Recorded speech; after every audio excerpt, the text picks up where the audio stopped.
Hello, I'm Sarah Grace Taylor. I cover city and county government for the Times Free Press, and I'm with Darrin Ledford, who's running for District 4. Mr. Ledford, why don't you tell us what qualifies you to be in this role and what your highest priorities would be if you're reelected? Well, I appreciate the opportunity to be with you this morning, Sarah Grace, and I'm running for a second term as the District 4 City Council representative. And I feel that I am the best qualified candidate because I have tremendous experience so far on council. I have been instrumental in helping move the city forward in a lot of different areas, including tornado recovery. Unfortunately, that hit our district. I currently chair the Planning and Zoning Committee for the city, which allows me to also serve as a planning commissioner on the Hamilton County Regional Planning Commission. This is very critical in District 4 because we are experiencing tremendous growth, but we also have to maintain a very delicate balance with the suburban fabric that so many people move to our area. So through planning and zoning and through now I think almost 600 cases, I've learned quite a bit about how to structure and our zoning laws. And we're actually right now under a complete citywide assessment done by our consultant that we hired, Camrose. And I'm actually part of that team of 2 on council that's overseeing that, which is very critical in understanding future zoning laws to address a lot of different things, Sarah Grace, including affordable housing. Got it. So we'll have a few different sections. The first few questions will be about budget.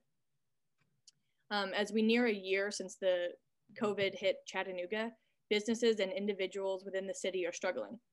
How would you provide aid to those businesses and families hit hardest by the pandemic's economic impact? And are there any programs in place that you want to keep? And what other programs would you add? So that's a great question. And I think you can look at what I've already done. So as a small business owner myself, we are struggling and have struggled. So I not only emphasize, I'm right there in the mix. So let's look at what we have done. We've provided through the City CARE Acts funds, and I think that is tremendous. If you look at what we did right when we came back from Christmas, we had several mechanisms, some CARES Act money that came through that we had started discussing. And I was very anxious to get that money into the hands of small business owners where it belongs.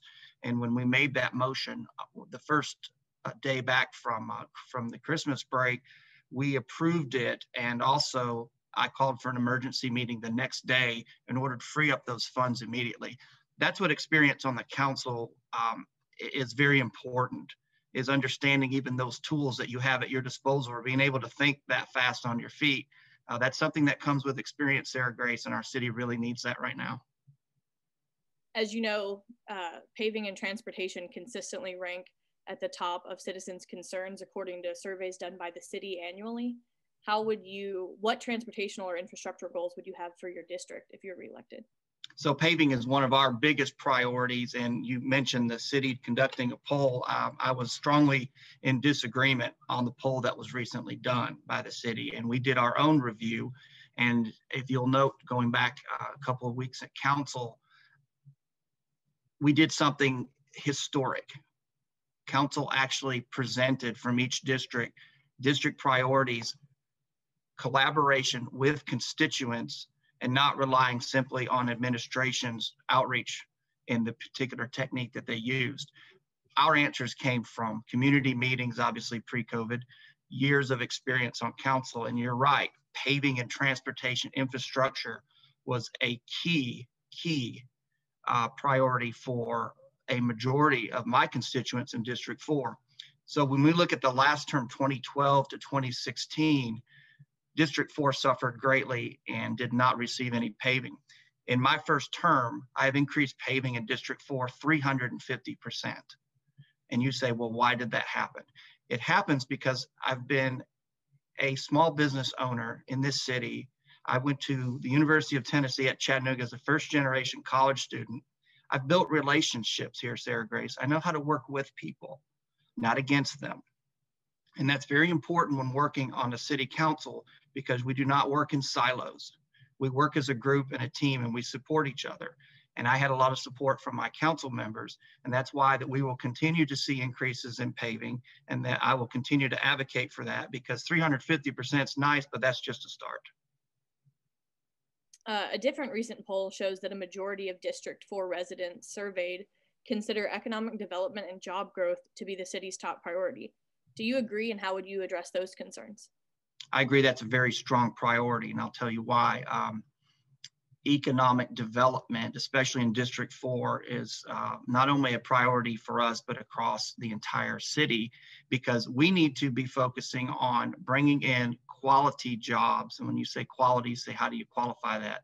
And then I'm talking about livable wages. I'm talking about opportunities for expansion. I'm talking about flexibility to be able to work from home. If anything we have learned from COVID is that a lot of folks can do a lot of things from home. Now, how does that translate? That translates down to a lot of different things. I'm in East Brainerd. I drive downtown every day. Well, I can tell you that I've seen a difference in traffic because of a lot of capabilities of being able to work at home. So we need to embrace that kind of not only job attraction, but through zoning, which is something very dear to my heart, we need to be attracting businesses that support that flexibility. And through zoning, we use the land that we have intelligently. And I think that economic development is something we can do a little bit better job within structuring, even bringing businesses here and walking them through the process. One of the things that I'm kind of very in tune with is operational efficiency.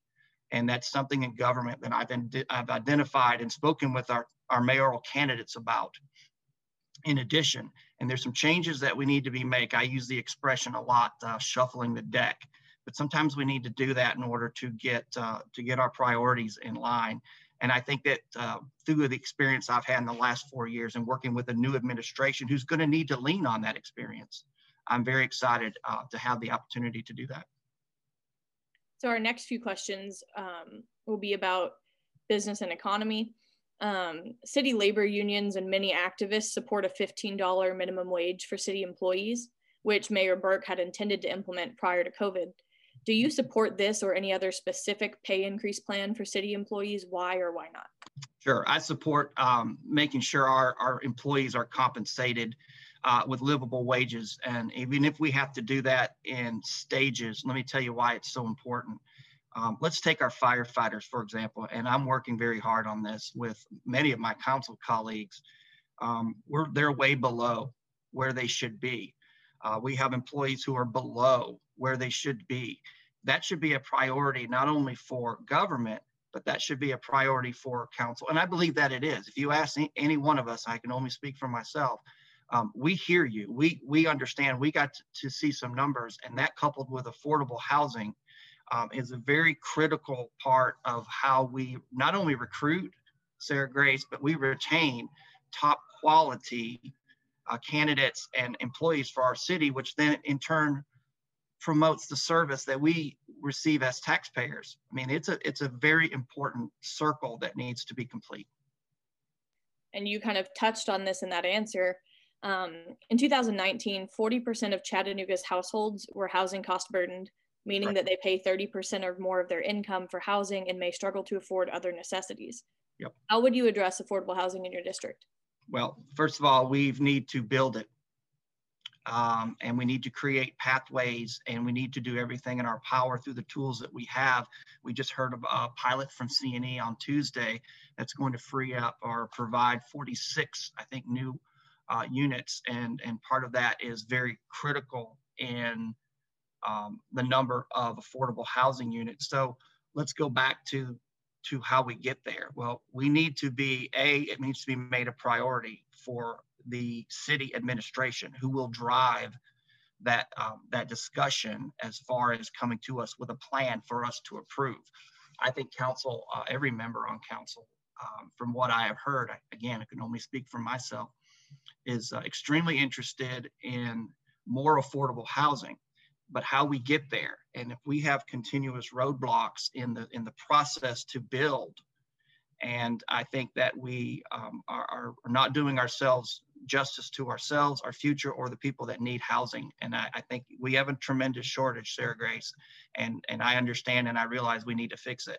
And if we need more tools in the toolbox, and that's part of what we're doing with the zoning assessment. I mean, development starts with zoning. If we have more tools to be able to encourage that, then I think we're going in the right direction. But we have a lot of work to do, and I'm ready to get down to it. So our next few questions will be about public safety. Last fall, shootings in Chattanooga were up by 20% from the same time in 2019 and higher than any time in the last 5 years. How would you work as a council member to lower crime in your district? Well, first of all, communication. One of the things that Captain Gibbons and I do, and it's a little disappointing because I wish more people from the district would come out and join us, obviously post-COVID, but pre-COVID, you know, we hold meetings every month called CPIC. And I go to those meetings and I have a few people from the district that show up, but it's a great opportunity for us to build collaboration with our Chattanooga Police Department, to build relationships, to strengthen community. The Chattanooga Police Department has programs like Front Porch Lineup that encourages people to ask, and they'll come to your business and they'll do their beginning of their shifts at your business. And it's an opportunity to get to know. We have National Night Out, which is huge. The important thing to do what we're doing right now, and I can tell you, let me go back to Captain Gibbons. We work very closely together on one of our social media outlets called Nextdoor, if you're familiar with that. And Captain Gibbons is a really, really proactive in that. And he and I respond. We post a lot of information. I post a lot of Chattanooga Police Department information on my personal or on my Facebook page. And of course, the other part of that is over the last 4 years, my counterpart in the county, which is Commissioner Smedley, we have hosted 4 times a year joint city and county meetings where we bring in the sheriff's department, we bring in the city police, and a variety of speakers to represent different areas of the city. So I would go with communication. And if you look hard enough, you will find an opportunity to learn and to reach out to us. If you don't want to look for that, then I guess you won't find it. But I think that is critical. And we have several mechanisms in place. We could always improve on things. Obviously, we're all human. But I think that we are moving through communication. And I believe that there's some good work, some good groundwork already laid there. So again, you know this, but activists spent this summer protesting police brutality across the country and in Chattanooga, demanding defunding or divesting from police. Would you consider defunding or divesting from CPD for reform? In what other ways, if any, would you consider law enforcement reform? Sure. So the first answer is I'm not for defunding the police and never have been. What I am for is proactive measures. If we all as human beings think that we are without improvement or needed improvement, then I think that's the first flaw. I think we all heard a very loud and clear message and concern, and I think that it changed a lot of our perspective and it brought awareness, as it should. I'm not going to sugarcoat it, don't agree with some of the tactics. I do think, though, that the result of that is an understanding and also a willingness for improvement. So if you're talking about increased training for our police officers, absolutely. I'll take any training I can get that will help me do my job better. So I think the willingness of the Chattanooga Police Department to embrace that is not only been very well documented, but that's not going to come through defunding them. That's going to come through supporting them. And I think that we're all in this together. And I think that we should do more together. Instead of trying to tear something apart, we need to start building each other up. And a part of that discourse this summer, a large part of it, was input during public council meetings. Do you support current restrictions for input during council meetings? How would you change this, if at all? Well, we've actually increased input since we've been there. If you notice, we've actually changed the rules. In the last 4 years, you couldn't speak on an item that was just voted on. Well, that eliminated a lot of opportunity to speak right there. This council said, no, we're going to allow any topic. And I think that's an incredible opportunity. One of the things that, if you look at that that particular meeting, and I do have some logistical questions because we actually ran the data on who was participating, and I do have some challenges on that, and I'd be glad to talk with you offline about that. But we stay until the speakers are finished. I mean, we've done that, and I think council has a history of that. So when you talk about input, I mean, all you have to do is register. We're on Zoom, which is a different, obviously, format that we've had to adapt to, so it's a little different. But we've sat in our council chambers, and at the end of our meeting, that's an opportunity for people to come speak to us. And like I said, we've changed that rule so you could speak to us about anything, including items on the agenda. So I think this council is actually very open to the input. So our last few questions are kind of miscellaneous questions. The first one is, have you received a COVID-19 vaccine? And if not, will you when it becomes available to you? I have not, due probably mostly to my age. There are people like my parents, and we still have a 99-year-old grandmother who's with us. I think that they are the priority. They are the demographic that science has told us needs those first. And of course, let me stress this, as we did fire ops 2 weeks ago, our first responders need those vaccines first, Sarah Grace. Talking with our firefighters, you know, it gains a lot of clear perspective. They go into someone's home in an emergency not knowing what they're going to face. They have no idea.